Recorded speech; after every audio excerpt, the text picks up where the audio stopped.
December 4ஆம் தேதிக்கான ஜீவ ஊற்று வேத தியானம் சங்கீதம் 2:12.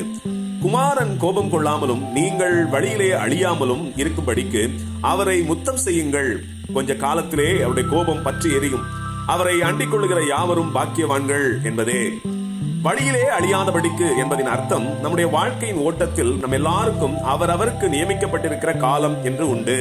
அந்த இலக்கை அடைகிற போது இவ்வுலகில் நம்முடைய ஜீவியம் முடிவுக்கு வரும். ஆனால் சிலருடைய ஜீவியத்தில் மாத்திரம் அவர்களுக்கான ஓட்டத்தின் இலக்கை அடையும் முன் வழியிலேயே ஓட்டம் முடிவுக்கு வருகிறது. அதற்கு நம்முடைய கர்த்தராகிய இயேசுவின் கோபத்தினால் ஓட்டம் முடிவுக்கு வருகிறது என்று வேதம் குறிப்பிடுகிறது. சரி, நம்முடைய தேவனாகிய கர்த்தர் கோபம் கொள்வாரா? அவர் யார் மேல் கோபம் கொள்வார் என்பதையும் தியானிப்போம். தேவனுடைய கோபம் என்பது மனுஷனுடைய கோபம் போன்று உணர்ச்சி வசப்பட்டதாகவோ தன்னுடைய குற்றத்தை மறைக்க மற்றவர்கள் மேல் கோபப்படுவார்களே அப்படிப்பட்டதோ அல்ல.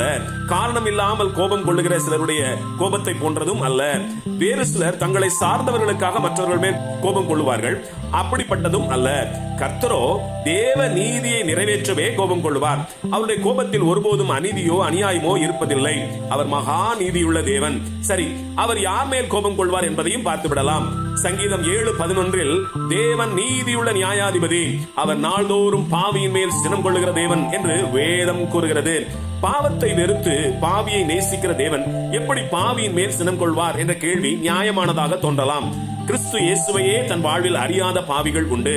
அப்படிப்பட்டவர்கள் மேல் அவர்கள் மனம் திரும்புகிறதற்கான வாய்ப்பு கிடைக்கிற வரைக்கும் தேவனுடைய இரக்கம் உண்டாயிருக்கும்.